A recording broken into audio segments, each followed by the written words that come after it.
सबसे पहले आप लोगों को ये जानना पड़ेगा कि चैप्टर नंबर 6 है आपके मैथ्स में सबसे पहला ज्योमेट्री का ये चैप्टर है। अब ये चैप्टर सबसे पहले सिखाया जाता है, उसके बाद दोस्तों फिर आगे के ज्योमेट्री के चैप्टर्स आपके सिलेबस के अंदर इंट्रोड्यूस होते हैं। तो इस चैप्टर के अंदर बहुत बेसिक चीजें हैं जो कि आपको आना चाहिए और जो कि फर्दर चैप्टर्स में इस्तेमाल होता है।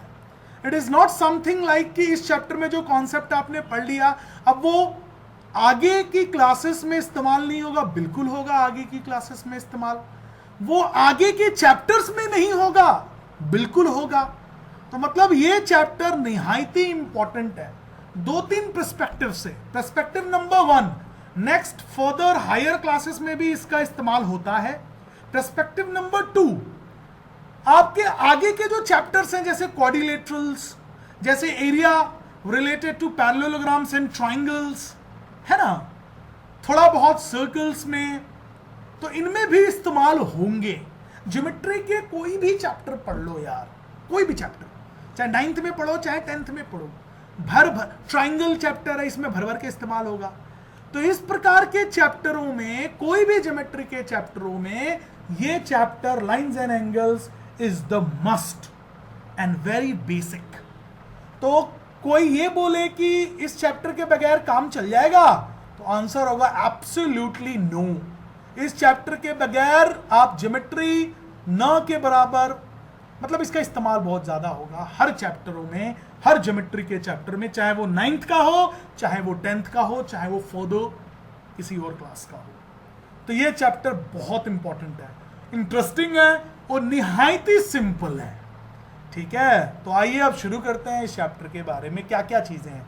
सबसे पहले कुछ बेसिक जानकारियां आपको होनी चाहिए, जैसे कुछ जानकारियां होना चाहिए आप लोगों को कि लाइन क्या होता है। ठीक, लाइन क्या होता है, मैथमेटिकली लाइन का मीनिंग क्या है। ठीक है, फिर आपको मालूम होना चाहिए लाइन सेगमेंट किसे कहते हैं, लाइन क्या है, लाइन सेगमेंट क्या है, ये मालूम होना चाहिए। फिर आपको मालूम होना चाहिए रे किसे कहते हैं। ठीक है, फिर आपको मालूम होना चाहिए दोस्तों एंगल, एंगल क्या कहलाता है। ठीक है, फिर आपको मालूम होना चाहिए types of angles, types of angles.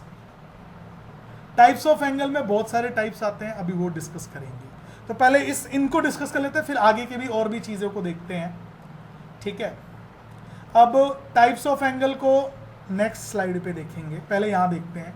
Line का मतलब क्या है कि एक ऐसी लाइन को बेसिकली रेखा कहते हैं हिंदी में, एक ऐसी लाइन जो उसका कोई एंड नहीं होता, उसे सिंपली लाइन कहते हैं, जो दोनों तरफ इंफिनिटी तक लाई करता है। समझ में आ गया। लाइन सेगमेंट जो होता है ये हुआ लाइन जो कि इंफिनिटी तक लाई करता है। जबकि अगर मैं लाइन सेगमेंट की बात करूं बच्चों, अगर मैं लाइन सेगमेंट की अगर मैं बात करूं तो इसी लाइन का एक हिस्सा होता है। लाइन मतलब लाइन का हिस्सा को सेगमेंट कहते हैं। इसी लाइन का जो कि इंफिनिटी तक लाई करती है, उस लाइन के एक पर्टिकुलर हिस्से को से AB को लाइन सेगमेंट कहा जाता है। यहां पे मैं लिखूंगा therefore AB is line segment. AB line segment कहलाती है। सबको मालूम चला लाइन और लाइन सेगमेंट में क्या डिफरेंस होता है, हाँ या ना बोलो। Yes sir. गुड, हाँ सर, वेरी गुड। अब बात करते हैं कि यार ये रे क्या है। रे एक ऐसी लाइन है, एक ऐसी लाइन है रे जिसका बच्चों इनिशियल स्टार्टिंग पॉइंट होता है पर एंड पॉइंट नहीं होता, उसको रे कहते हैं। अर्थात स्टार्ट होगा एक पर्टिकुलर पॉइंट से, रे जो होती है वो स्टार्ट होगी एक पर्टिकुलर पॉइंट से, लेकिन वो एंड इंफिनिटी पे होगी, मतलब उसका अंत ही नहीं है। तो हम बोलते हैं रे। देयरफॉर रे ए के ऊपर ऐसे लगा सकते हो, लाइन के ऊपर सिर्फ ऐसे बार लगा सकते हो। ठीक है, इसका तो कोई शुरुआत और एंड ही नहीं होता लाइन का, है कि नहीं। अब बात करते हैं एंगल की। एंगल जानते हो क्या होता है? ध्यान से सुनना। एंगल इंग्लिश में बताता हूं, पहले समझने की कोशिश करो। लिख के बताऊं, पहले लिख के दिखा दूं, फिर समझाता हूं। समझने की कोशिश करना, ठीक है? ये डेफिनेशंस आपको लिखने के लिए नहीं आती है, लेकिन आपको जानकारी होना बहुत ज़रूरी है, क्योंकि आगे चल के ये एमसीक्यू वगैरह में इस्तेमाल किए जा सकते हैं, और तो और आपको 1 मार्क्स में भी ये चीज़ें आ सकती हैं, प्लस जानकारी के लिए बहुत ज़रूरी है ये, ठीक है? सिर्फ मार्क्स के लिए मत पढ़ो, थोड़ा नॉलेज के लिए भी पढ़ा जाता है। एंगल क्या होता है? It's the angle, it's the it's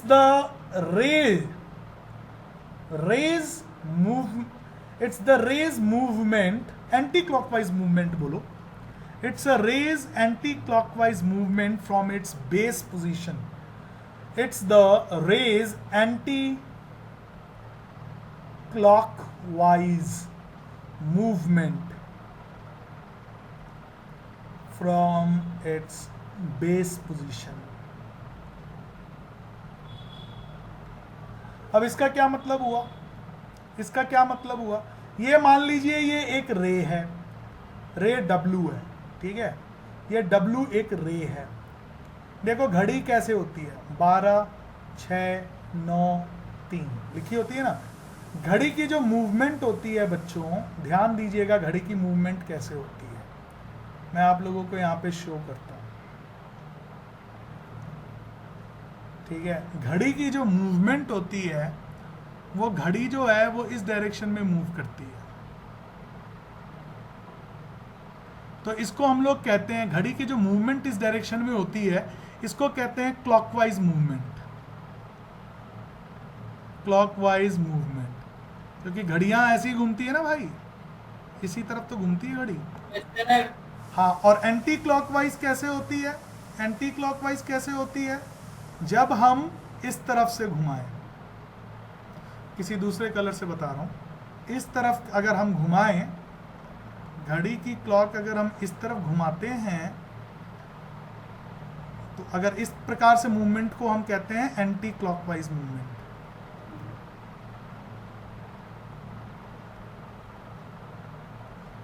anti clockwise and clockwise movement मालूम चला? तो मैंने क्या बोला था डेफिनेशन में? It's the rays anti clockwise movement from its base position. तो ये आपका मान लो ओरिजिनल बेस पोजीशन है, रे की बेस पोजीशन है ये मान लो। अब यहां से इसको आप मूव करो इस डायरेक्शन में, तो ये कितना मूव हुई, taking this as a centre. तो मान लीजिए अगर ये रे कुछ ऐसे इतना मूव की है, तो ये इसको एक एंगल कहेंगे। इस मूवमेंट का the extend of the movement is called the angle. ये लिख देता हूं, the extend of the movement, the extend of the movement taking rays origin as बोलो, at नहीं, as origin as center। क्या आप लोगों को मालूम चल गया कि एंगल बेसिकली क्या है? यस और नो बच्चों? मैथमेटिकल डेफिनेशन मालूम चला? मैथमेटिकली एक्सप्लेन हुआ कि बेसिकली एंगल होता क्या है? यस और no? Yes sir, yes sir. अब तो याद रहेगा ना मेरे प्यारे प्यारे बच्चों? हाँ सर। तो ये था, मैंने कोशिश किया आप लोगों को बहुत सरल भाषा में समझाने की। अब डेफिनेशन उतनी क्वालिटी वाली तो नहीं बनी है, लेकिन आपको आइडिया लग ही गया होगा कि what exactly DP sir is trying to say. Yes और नो? Yes sir. ठीक है, अब जरा बात करते हैं और समझने की कोशिश करते हैं कि भाई ये कितने प्रकार के एंगल्स हैं, कितने प्रकार के दोस्तों ये एंगल्स हैं जो कि हमारे जिंदगी में, इनफैक्ट जिंदगी में मतलब 9वीं 10वीं मान के चलो, 9वीं 10वीं में आपको रूबरू होने को मिलेंगे। तो अब जरा हम इनके टाइप्स ऑफ एंगल्स को डिस्कस करते हैं। कि कुल मिला के कितने टाइप्स ऑफ एंगल्स आपको अक्सर देखने को मिल जाएंगे। बहुत प्रकार के मिलेंगे दोस्तों, एक एक हम लोग डिस्कस करेंगे। सबसे पहले एक्यूट एंगल समझो, एक्यूट एंगल्स, ठीक है। ऑब्ट्यूज एंगल समझो, obtuse angle, acute angle. Reflex angle समझो, रिफ्लेक्स एंगल समझो। स्ट्रेट एंगल समझो, स्ट्रेट एंगल समझो। फिर कंप्लीट एंगल समझो। ये बेसिक एंगल्स हैं, उसके बाद और भी बता रहा हूं, सब्र रखो, और भी बता रहा हूं। पहले एक एक समझते हैं। एक्यूट एंगल का क्या मतलब होता है आप लोगों को पहले से भी मालूम होगा, बोलो, इंग्लिश में लिख देता हूं। हाँ सर, 90 से कम जो होता है। Yes, those angles which are less than 90 degree. 90 degree से कम। तो इसी में यहां पे भी डाल दो यार, राइट एंगल एंगल, ठीक है। ये तो मालूम है। देखो थोड़ा थोड़ा रिवाइज करा रहा हूं, टाइम पास नहीं कर रहा हूं, तमीज से चीजों को बताने की कोशिश कर रहा हूं दोस्तों। हाँ सर। ठीक है। वो कहते हैं ना, पता तो सब कुछ होता है, बस स्टडी का मीनिंग क्या होता है? एक ऑर्गेनाइज्ड फॉर्म में चीजों को, जानकारी एकत्रित करना, इंफॉर्मेशन एकत्रित करना, यही तो है बेटा स्टडी का one, not the only, one of the purpose education का, one of the many purposes में से एक पर्पस ये होता है। अब देखिए ऑब्ट्यूज का क्या होता है, बताओ। दोज एंगल्स सर 90 डिग्री से ज्यादा होते हैं और 180 से कम। Yes, those angles which are less than 180 and greater than 90 and greater than 90। 90 से बड़ा दोस्तों, 90 से बड़ा, परंतु 180 से छोटा। 180 से छोटा। Very good. रिफ्लेक्स का क्या मतलब होता है मेरे प्यारे प्यारे बच्चों, बता दो। रिफ्लेक्स सर बोलो। दोज एंगल्स, सर 180 से ज्यादा और 360 से कम। हाँ जी, those angles which are more than 180 but less than 360। 180 से बड़ा, 180 से बड़ा लेकिन 360 से छोटा। अब ये स्ट्रेट एंगल का क्या मतलब है? Sir 180 degree. Yes, angle, those angle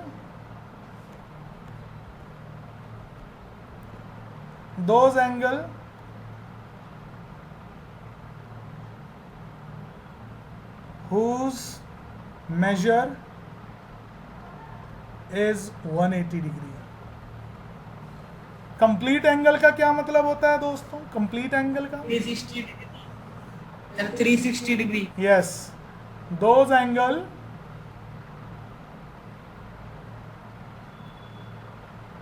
whose measure is 360 degree. Right angle का क्या मतलब होता है? 90 degree. Sir 90। Yes, 90 degree. Those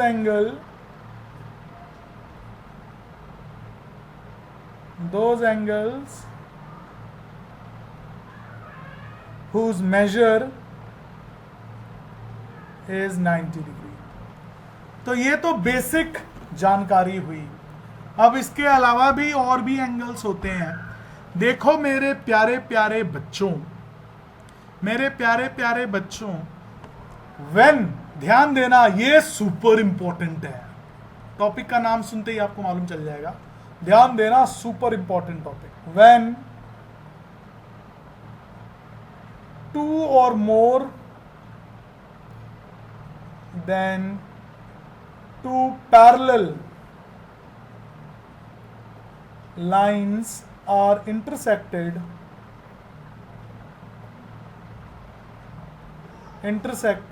by a transversal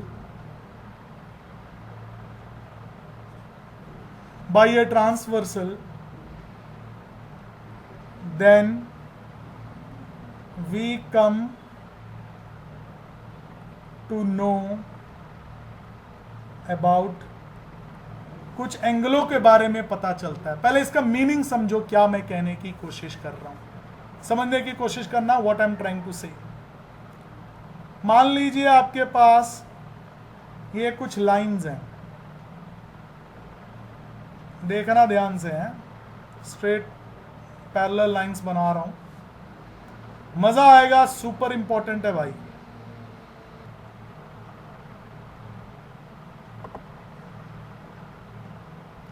इससे मैंने कट किया, यहां पे क्या है ध्यान दीजिएगा, यहां पे क्या है दोस्तों, इसको ले लो L, इसको ले लो M, इसको ले लो N, यहां पे L M N are parallel lines, ठीक है ना। लेट मारो L is parallel to M is parallel to N and W is transversal.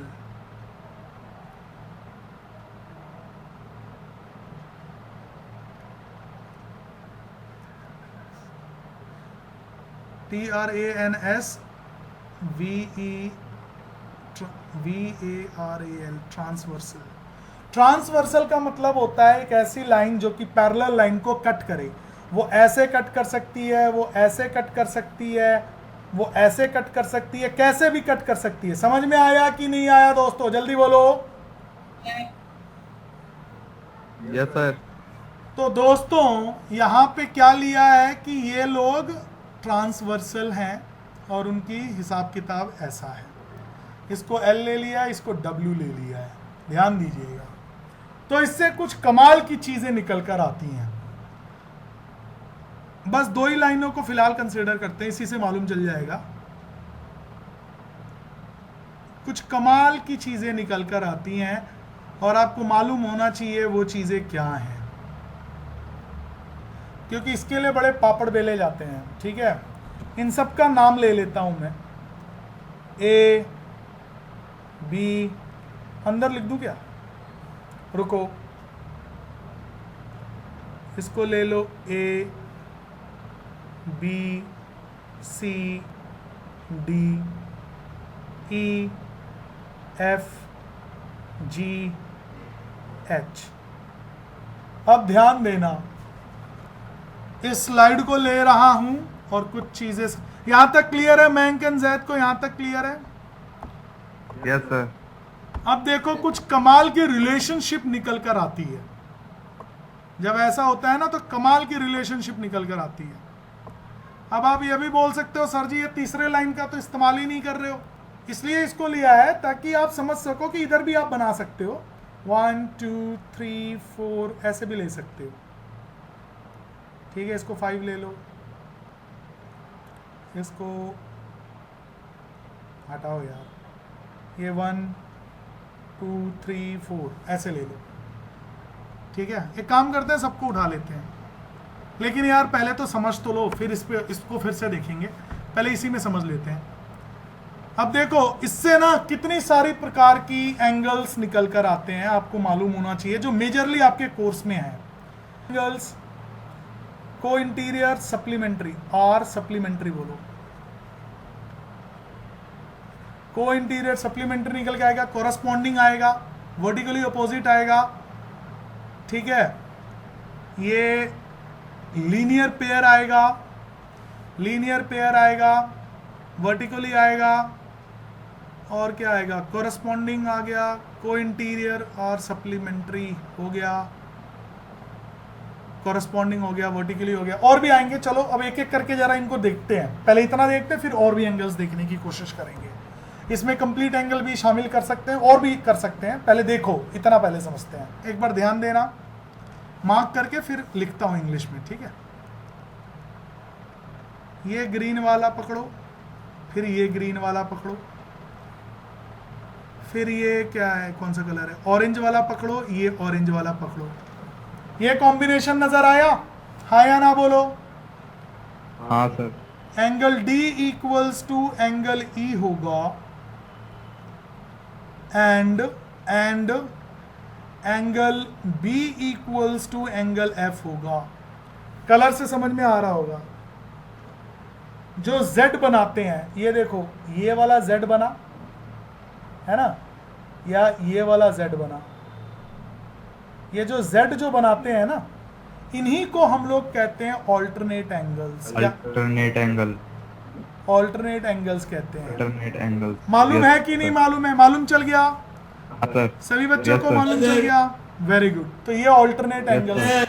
ठीक है, ठीक है। ये ऑल्टरनेट इंटीरियर एंगल्स कहलाते हैं। इंटीरियर भी वर्ड यूज करो। ऑल्टरनेट इंटीरियर एंगल्स कहलाते हैं। अब आगे देखो, अब आगे देखो, ये ऑल्टरनेट इंटीरियर एंगल्स कहलाते हैं। उसके बाद दोस्तों, इसको भी रब कर देता हूं।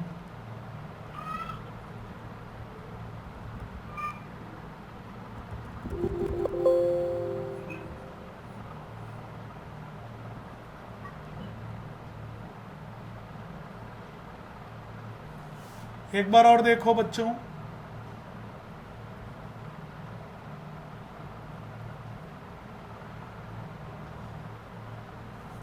अब देखो फिर से।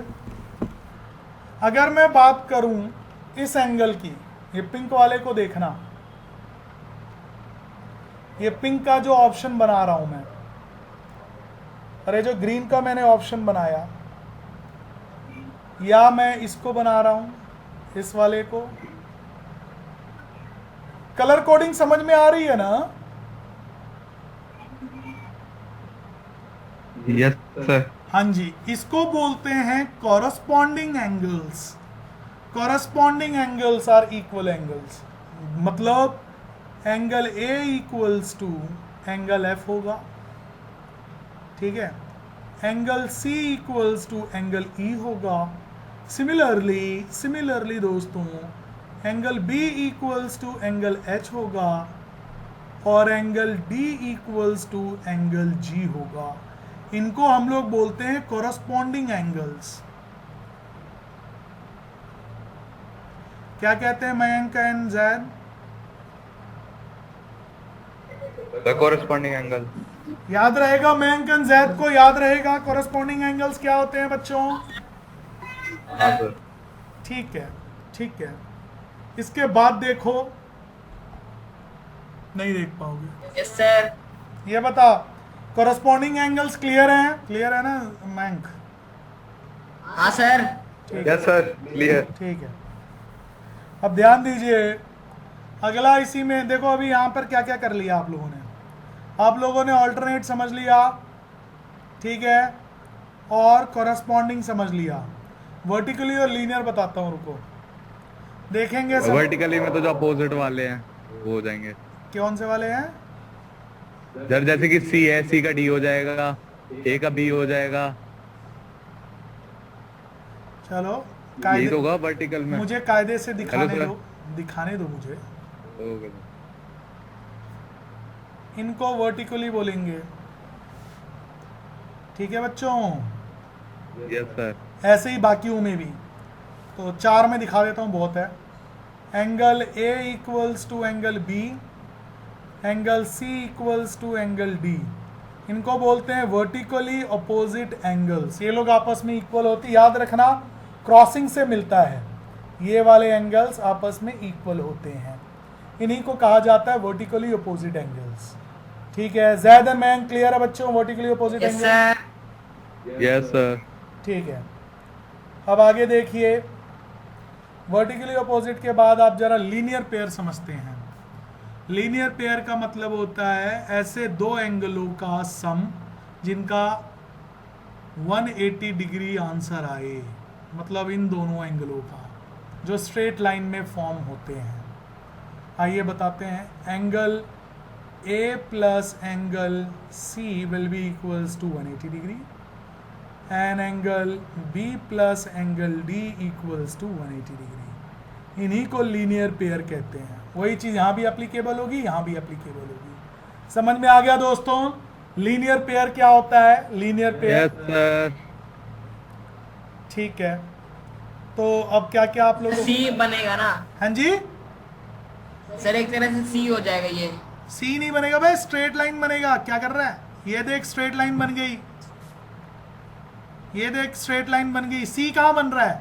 सी plus a equals to 180, b plus d equals to 180। Similarly अगर तू चाहे तो इसको भी ले सकता है, c plus b equals to 180, इधर भी ले सकता है a plus d equals to 180। कैसे भी, बस स्ट्रेट लाइन में आना चाहिए, उसको लीनियर पेयर कहते हैं। समझ में आया जैद और मैंग को? सर ठीक है, बढ़िया है। अब जरा देखते हैं और कौन से एंगल मैंने लिख के दिए हैं आपको। तो ये देखो, मैंने अभी लीनियर पेयर के बारे में हम लोगों ने डिस्कस किया, वर्टिकली अपोजिट के बारे में डिस्कस कर लिया। अब को इंटीरियर और सप्लीमेंट्री, अब जरा ये देखते हैं क्या है इसका। अर्थात ये हुआ कि ये जो आपको दिख रहा है डी एंगल और ये एफ एंगल, इन दोनों का सम 180 डिग्री होगा। इन दोनों का सम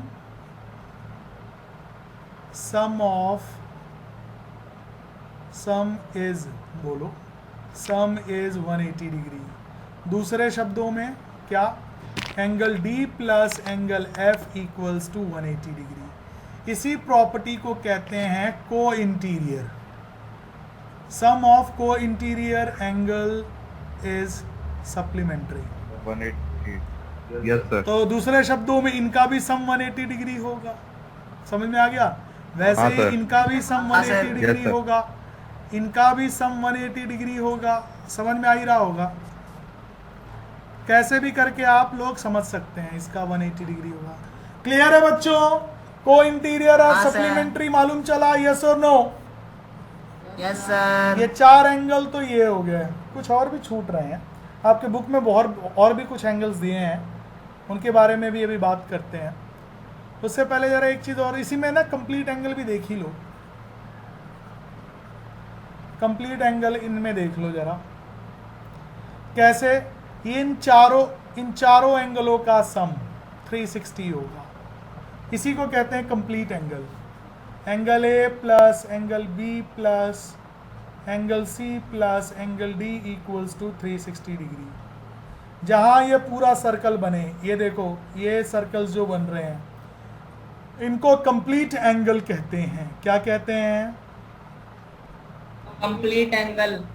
कंप्लीट एंगल्स कहा जाता है। मालूम चल गया? जैद एंड मैंग को कंप्लीट एंगल भी मालूम चल गया? Yes sir. Yes sir. Very good, yes sir. Very good. अब जरा एक बार आपके बुक में देखते हैं और कौन से एंगलों की चर्चा की है। देखो आपके बुक के मुताबिक क्या क्या हमने चर्चा कर लिया, वो अभी आपको दिखाता हूँ। ठीक है, रुक जाओ, कोई चीज़ छूटनी नहीं चाहिए। लाइन सेगमेंट के बारे में आप लोगों को बता दिया, रे के बारे में बता दिया। अच्छा, कोलिनियर और नॉन कोलिनियर पॉइंट्स यहीं पे समझने की कोशिश करते हैं। कोलिनियर का मतलब होता है एक लाइन के ऊपर जो पॉइंट्स आते हैं, एक ही सिंगल लाइन के ऊपर जो पॉइंट्स आते हैं, इसको मान लो P Q R। तो ये जो पॉइंट्स हो गए ना P Q R, called collinear points. मालूम चल गया? जैद एंड मैंग को मालूम चल गया कोलिनियर पॉइंट्स का क्या मतलब है? जल्दी बोलो बच्चों, समझ में आ गया कोलिनियर पॉइंट्स? सर इंग्लिश में those point which lies on a straight line. The points which lies on a straight line are called collinear points. ठीक है। अच्छा एक बात बताओ, कोलिनियर पॉइंट्स कंसीडर करने के लिए 2 पॉइंटों की जरूरत मिलेगी कि 3 की मिलेगी कि 4 की मिलेगी कि 1 की मिलेगी? कितने को आप कोलिनियर का बताओगे? जल्दी बताओ भाई। एक से तो रे निकलती है, एक से तो रे सर निकलती 3 से है, ज्यादा। और 2 3 या 3 से ज्यादा। नहीं, सुनो तो सही, 2 से तो तुम्हारा लाइन सेगमेंट होता है। ये तो हमेशा ही भैया एक प्रकार के लाइन के ऊपर ही होंगे 2 पॉइंट। लेकिन असल गेम होता है 3 या 3 से ज्यादा पॉइंटों का। आप डिसाइड करते हो या कैटेगराइज करते हो कि वेदर दे आर कोलिनियर और नॉट। समझ गए? सभी लोगों को समझ में आ गया कोलिनियर? हाँ या ना बोलो? यस। हाँ सर। ठीक है। यस। ठीक है। सर अब बात करते हैं कि नॉन कोलिनियर क्या है, जो एक स्ट्रेट लाइन पे नहीं आते हैं। जैसे मान लीजिए ये लोग स्ट्रेट लाइन पे नहीं आ रहे हैं, एक स्ट्रेट लाइन पे नहीं आ रहे हैं, ठीक है, तो उसे नॉन कोलिनियर कहते हैं। ये हमने देख लिया। एंगल के बारे में हमने सर। डिस्कस किया। एक सेकंड रुको बच्चों। सर हाँ मैं बोलो। सर अगर एक पॉइंट लाइन पे आए और बाकी के दो अलग हो तो वो नॉन कोलिनियर ही हाँ, होगा। Non collinear. तो बच्चों हमने अभी भी क्या डिस्कस किया, collinear and non collinear points. मालूम चला कि नहीं मालूम चला? मैंक एंड ज़ैद क्लियर है Yes, बच्चों? sir. बच्चों collinear and non collinear points हाँ सर यस क्लियर। सर। ठीक है। अब अगला देखो, हमने एंगल के बारे में जाना। हमने एंगल के बारे में जाना बच्चों की एक्चुअल में एंगल क्या होता है, ठीक है। और ये वर्टेक्स और आर्म का क्या मतलब है, ये थोड़ा मैं आपको बता देता हूं। कोई भी जो एंगल होता है ना मेरे प्यारे प्यारे बच्चों, कोई भी जो एंगल होता है, मान लीजिए ये एंगल है, ठीक है, ओ, इसको दे दो AOW, इसको बेटा एंगल बोलते हैं। ये चीज एंगल कहलाती है। ये जो होता है, ये जो पॉइंट जो O दिख रहा है, इसको वर्टेक्स कहते हैं। वर्टेक्स ऑफ द एंगल कहा जाता है। ये जो लाइनें हैं, ये जो लाइनें, इसको आर्म्स कहते हैं। ARMS, आर्म्स, इनकी बाजुएं होती हैं। मालूम चल गया? वर्टेक्स, आर्म क्या होता है? मैंक एंड ज़ैद क्लियर है बच्चों, मेरे प्यारे प्यारे बच्चों? Yes sir. क्लियर है, वेरी गुड। अब आगे सुनो। अच्छा, ये देखो इन्होंने अच्छा एग्जांपल दिया हुआ। ये रहा आपका एक्यूट एंगल, 90 से छोटा होता है, 0 से बड़ा होता है। ये रहा राइट एंगल, आपको 90 डिग्री का नजर आ गया। ये हो गया बेटा, ये देखो 90 डिग्री यहां पर होता, इससे ये थोड़ा सा एक्स्ट्रा है, तो इसलिए ऑब्ट्यूज एंगल, ये ऑब्ट्यूज एंगल कहलाता है, ये वाला, ठीक है। ये आ गया आपका स्ट्रेट एंगल, इसको रिफ्लेक्स कहते हैं। मान लो अगर ये 30 डिग्री है, तो जानते हो इसकी वैल्यू हो जाएगी 330 डिग्री। अर्थात ये वाला जो एंगल है, ये रिफ्लेक्स एंगल कहलाता है। और रिफ्लेक्स एंगल अक्सर हम ऐसे एरो से दिखाते हैं। याद रहेगा कि नहीं याद रहेगा? हाँ या ना बोलो। Yes sir. हाँ सर। Very good. तो ये एंगल्स, टाइप्स ऑफ एंगल्स में ये सब भी हमने थोड़ा थोड़ा देखा बच्चों। ये देखो एक्यूट, रिफ्लेक्स, ठीक है। कॉम्प्लीमेंट्री का मतलब होता है जिसका सम 90 डिग्री हो, और सप्लीमेंट्री का मतलब होता है बच्चों जिसका सम 180 डिग्री हो। जैसे मान लीजिए ये एक एंगल है, तो this angle plus this angle, ये XY, इन दोनों का सम अगर ये 90 डिग्री हो रहा है तो इसको हम कॉम्प्लीमेंट्री कहते हैं।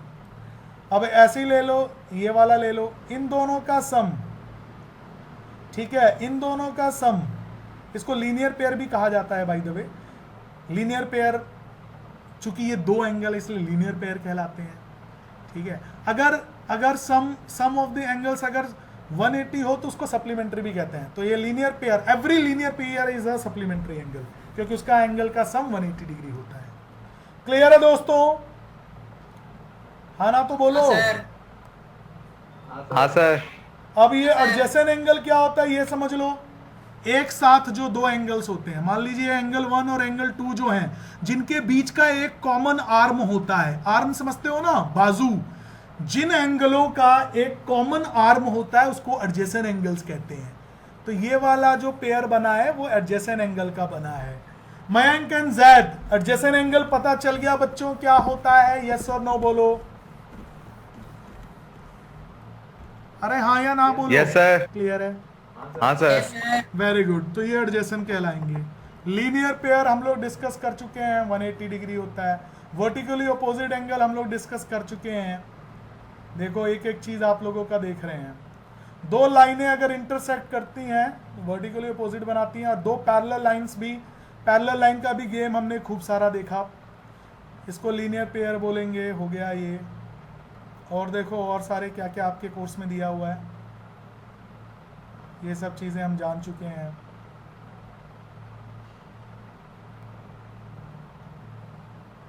इसको ना प्रूफ भी करके दिखाएंगे आपको, ठीक है दोस्तों। इसको ना हम लोग प्रूफ भी करके आपको दिखाएंगे कि वर्टिकली अपोजिट एंगल कैसे इक्वल होते हैं। पहली थ्योरम है ये, मैं आपको प्रूफ करके भी दिखाऊंगा। डोंट वरी, करेंगे जब बुक के अंदर के क्वेश्चंस करेंगे ना, तो इसको भी, इस थ्योरम को भी निपटाएंगे। बस यही सब हैं। अब इसके बाद आपका एक्सरसाइज शुरू हो जाएगा। इसके बाद अब आप लोगों का एक्सरसाइज शुरू हो जाएगा। मयंक एंड जैद को क्लियर हो गया बच्चों? मयंक एंड जैद को क्लियर हो गया कि अब हम एक्सरसाइज करेंगे, ठीक है? Yes sir. Yes sir. तो यहां तक आपकी पूरी की पूरी प्रॉपरली फील्डिंग हो गई है first exercise lines and angles करने के लिए। नेक्स्ट क्लास में बच्चों लाइंस एंड एंगल्स की पहली एक्सरसाइज शुरू करेंगे और स्टार्ट करेंगे with the first theorem in the course, that vertically how vertically angles are equal angles, vertically opposite angles are equal angle कैसे होते हैं, इसको हम प्रूव भी करेंगे, ठीक है? अगली क्लास में मिलते